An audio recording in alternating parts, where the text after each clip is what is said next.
Fred here, welcome back to the Gear Obsession channel. In this episode, I will be installing a bullet guide into my Saiga 7.62 by 39 AK variant, now to become a real AK.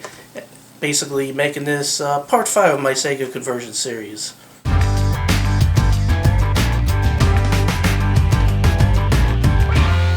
First question you might be asking yourself is, why do you need a bullet guide in a Saiga conversion? Well, if you don't, you have to stick to the Saiga magazines because the AK-47 magazines will not fit properly and will not load properly or cycle properly. What'll happen is the bullets might actually cycle through, but then like maybe 1 out of 20 will hit the breech face and not go into the chamber. So you need a bullet guide. A real AK-47 has a bullet guide in there too. So if you want to use the much more inexpensive, by the way, AK-47 magazines and higher capacity than these reduced capacity and more expensive magazines, you need to do this.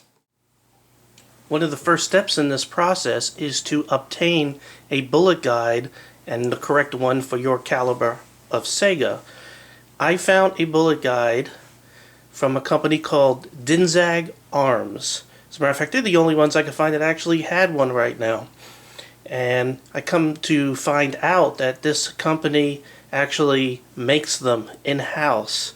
So this is a family-owned, U.S. company that I highly, highly recommend. I couldn't be happier. Shipment came like 4 working days, I would say.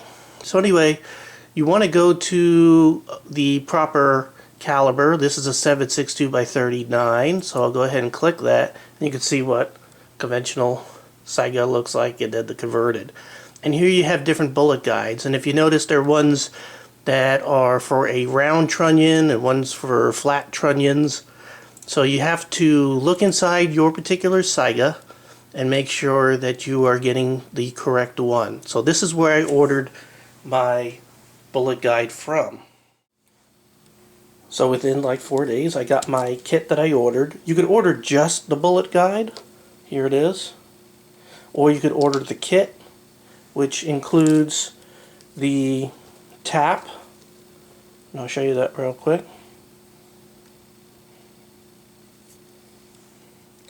and the drill bit,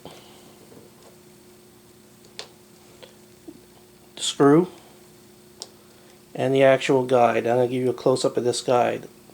And this was actually manufactured by Dinzag Arms. Very good quality, by the way. I'm very impressed. This does not look like, somebody made this in their home shop. This looks very professionally done.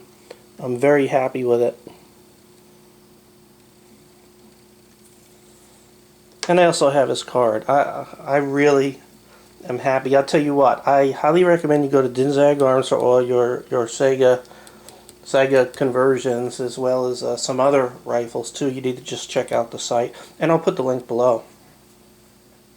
Other things you'll need is a punch of some sort would be good to have, but not a must. You're going to need a file, and that's not exactly for installing the bullet guide, but it's to adjust your magazine lock or magazine release. You're going to need some Loctite. I have 2 different kinds. I'll discuss those shortly. And when I'm all done, I'm going to go ahead and lube everything up so I'll be ready to shoot. And you're going to need a drill. Real quick, I forgot to mention that when you're using the tap, you're going to need something to actually take the tap and put it in a handle of some sort. I have like a tap kit that has all different kinds of taps, and this is sort of the handle, and this is also another type of handle. So you're going to need something like that. I don't recommend that you put the tap in your drill. And one other tool I forgot to mention that you'll need is a hammer. So what you're looking at is the inside of my receiver, and the front, here's the front side post, is in this direction. So you can see the breech face or the chamber right here, and way down in here, this part here is the trunnion. It's round. And let me make sure I'm in focus here. There we go. So this is the trunnion. This is a round trunnion. So I ordered the bullet guide for the round trunnion. Now there are different types of trunnions. Some of these are flat, so you want to order the flat bullet guide, and then there's some that have a step down notch in here that you use a rivet, and there's a bullet guide for that. All manufactured, by the way, did Saiga arms. I'll tell you what, I like that company, so I'm really doing a pitch for them today because I'm thrilled about their service. So what you want to do is go ahead and take the bullet guide, and I'm going to just put it in here.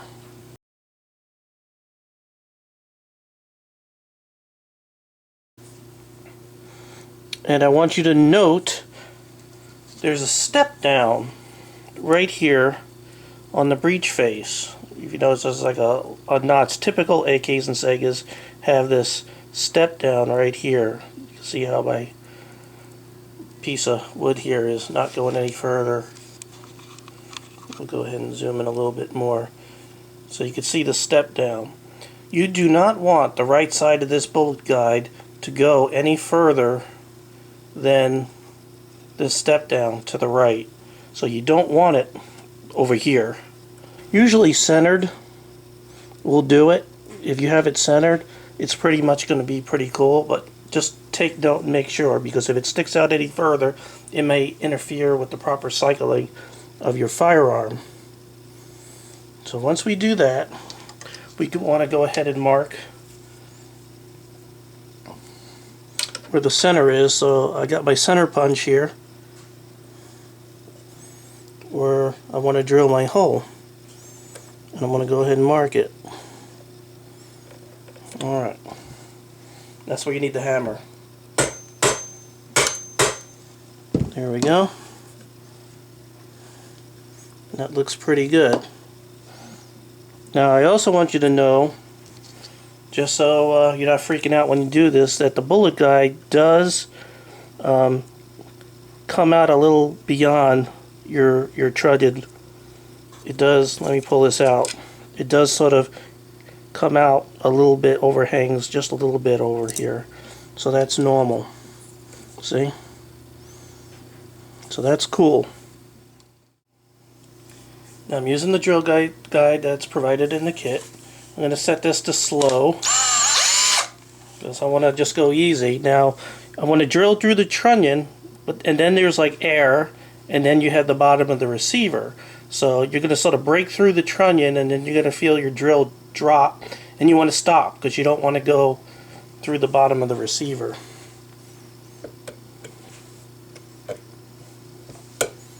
And you want to make sure you're holding this nice and straight,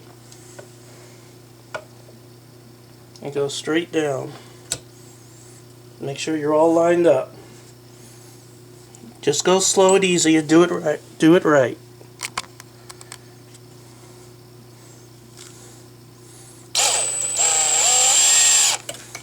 Again, your drill might walk a little bit, so be careful.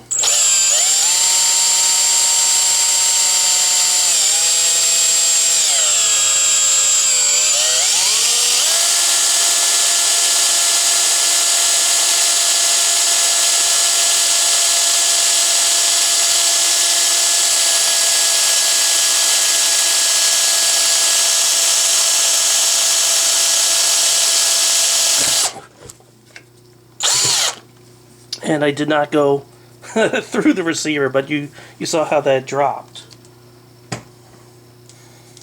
Alright, so we have our hole. Make sure you clean your barrel out before you go shooting, because you know some of these metal particles may have gotten in there. So I went ahead and put the tap into this handle right here so I can hand turn it. And the other thing you want to do, and I should have mentioned this at the beginning of the video, is you want to put oil and keep your tap very, very wet.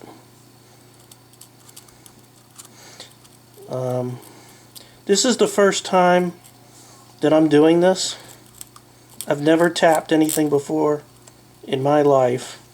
So I'm going to be overly cautious, very overly cautious while doing this. So for you machinists out there, you'll probably pick me apart. So again, make sure you're straight up and down, and then you're going to slowly turn. It helps if I don't block the camera.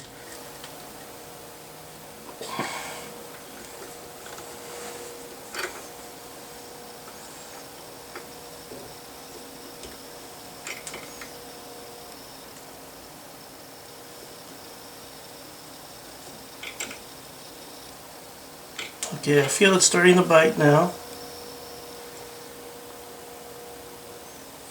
I want to make sure you can see at the bottom there.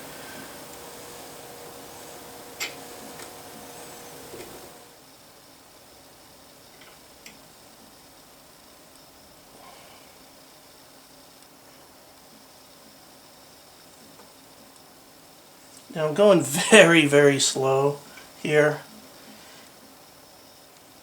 And then I'm going to back it off to clear the tap. And then go back forward again. I'm very nervous. And I'm watching for this thing to make sure it's not twisting too much. Back it off. Let me add a little more oil. You can see my hand shaking. Oh. Alright.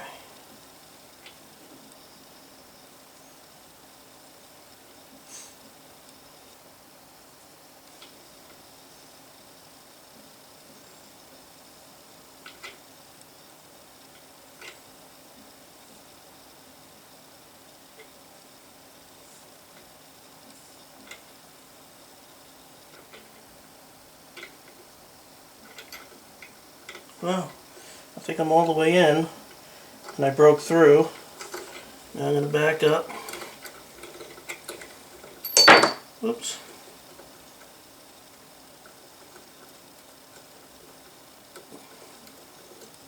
Okay. Okay, I went ahead and wiped up all the excess oil. I'm also sticking my stick down in that hole easily, just slightly, just to absorb some of that oil that I've been pouring down in there. Then we'll go ahead and, I'm going to go ahead and zoom you in a little more. Go ahead and put the bullet guide in here. Line it up so I have that hole in the right place. Make sure that I'm not beyond that place where I'm not supposed to be, on the right side. Get my screw. Get some Loctite. Now you probably want to use permanent Loctite, but because this is I'm not sure if it all works yet. I'm going to use the temporary blue stuff for now. So, and if I have a successful range day with this, which should be the next part in this series, then I'll go ahead and pull this out and use the permanent Loctite. So we'll go ahead and get that all on there. I'll go ahead and get it down in that hole.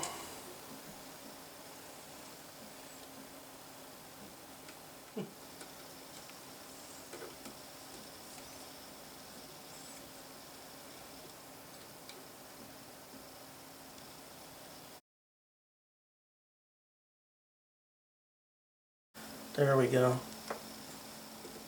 Alright.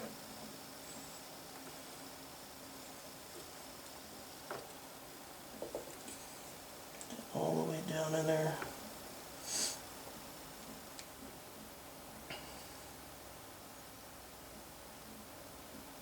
Alright. And it is in.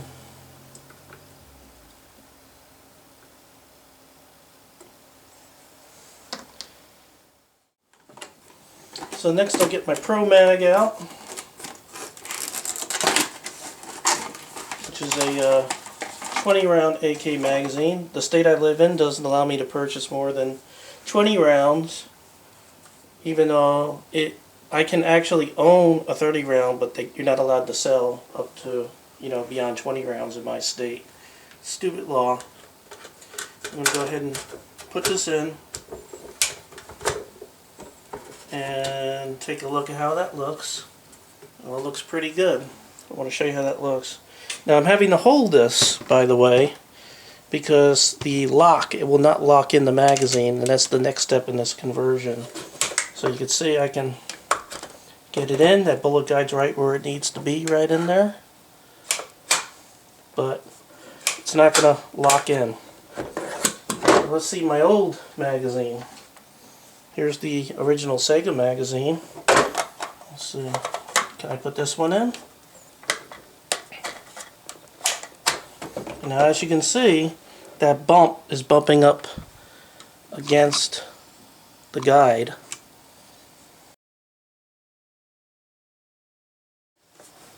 What's happening is this bump right here is hitting the back of the guide. So you have to file off some of this right here. So I'm going to go. Now, if you have a Dremel, it'll go a little bit quicker.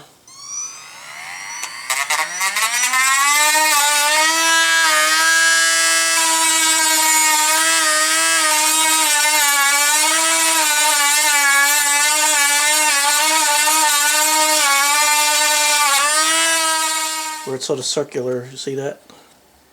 And you keep on putting it in and out of the magazine well until it doesn't touch the bullet guide, and it's all good. There you go. Old Saiga magazines now go in with no problem, as you can see. But the problem is, if you look at the tab here, you can see the size of it, how thin it is, and your normal AKs have a thicker tab. So what you have to do is, and I'm going to go ahead and zoom in here just a little bit so you can see, your release that holds your magazine in is the bottom, or the top of it actually, because everything is upside down here, doesn't have enough clearance. There's not enough clearance for the thicker AK magazine. So you can either modify all your AKs, or we can go ahead and sand or file a little bit of this off right here. So I'm going to go ahead and file this off and do a little bit at a time until the AK fits. Okay, I ended up, and I didn't want to do this on video because I really don't want to encourage anybody, especially ones that don't know how to hold back when they get a Dremel in their hand. And I Dremeled a teeny bit at a time, and then went back to the file, as you just saw, especially just to smooth things out just a little bit, and then got this to fit.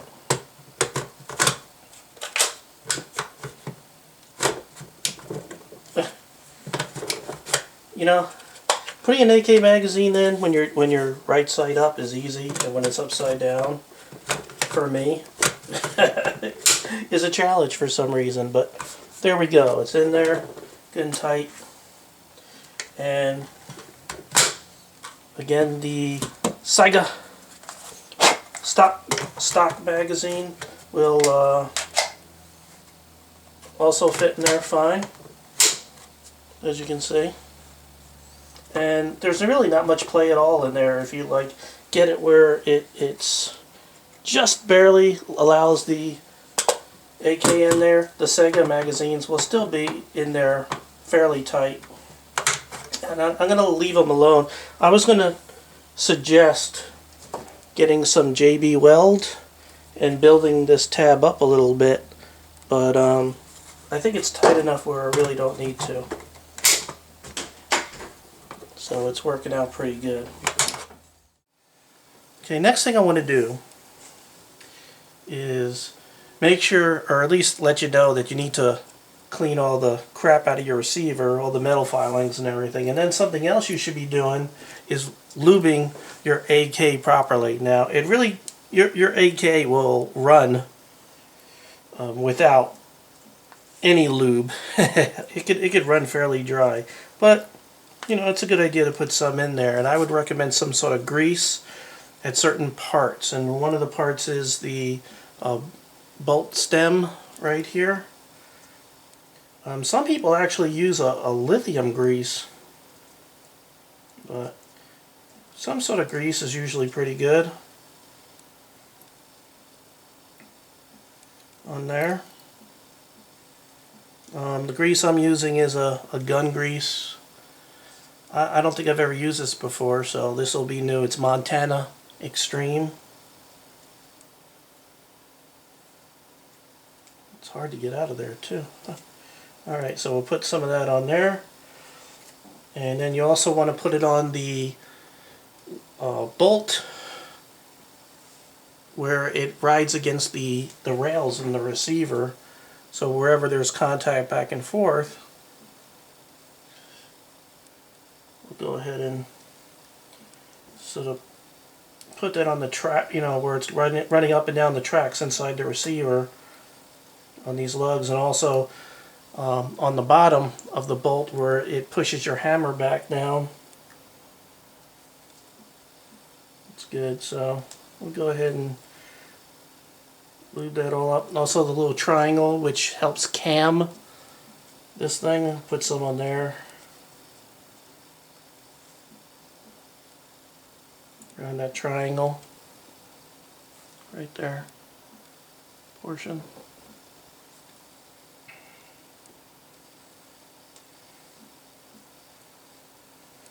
Alright, and then we'll go ahead and put this back in the bolt carrier, the bolt carrier. There we go, that easy. Now on the bolt carrier you have a portion that sort of rides up and down some tracks in the receiver too. It'd be good to put some grease in there. Just a little bit. Again, these things will run dry in reality, but it's a good idea to put some in there. So I'm going to run some up and down in there.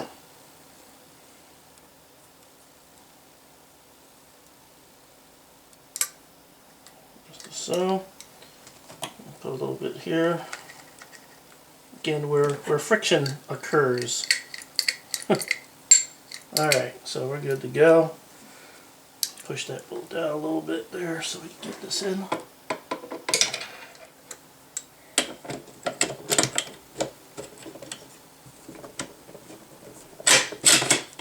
There we go. Alright, then we'll go ahead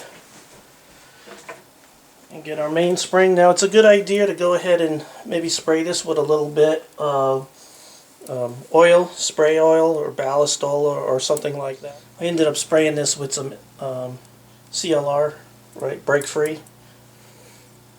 I just love the smell of brake free. It reminds me of when I was in auxiliary security force, and we got trained by Marines. This while I was in the Navy, and that's what they used, at least when I was in the Navy, and that's what the Marines used.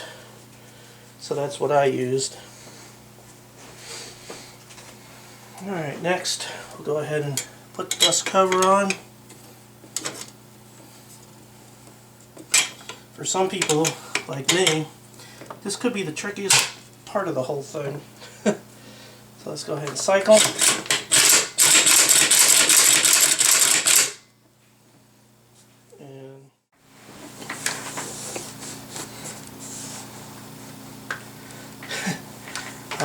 I went ahead and put a bipod on here real quick, just a cheap bipod, nothing special. Threw the magazine back in here, and now, man, I got a big old mess going on here. Go ahead and put my optics on now. The Saiga comes with this scope mount, and I already have a 4x32. I think a 4 times is pretty good for AKs, personally. You don't even need any magnification. It's been so long since I had this one, I don't even remember how to do it. And I got this light in my face, so it's hard to see. I'm just full of excuses today. There we go. So that's all the way on. Now we'll go ahead and turn this lever. And there it is. That is just pretty. Fortunately, there we go.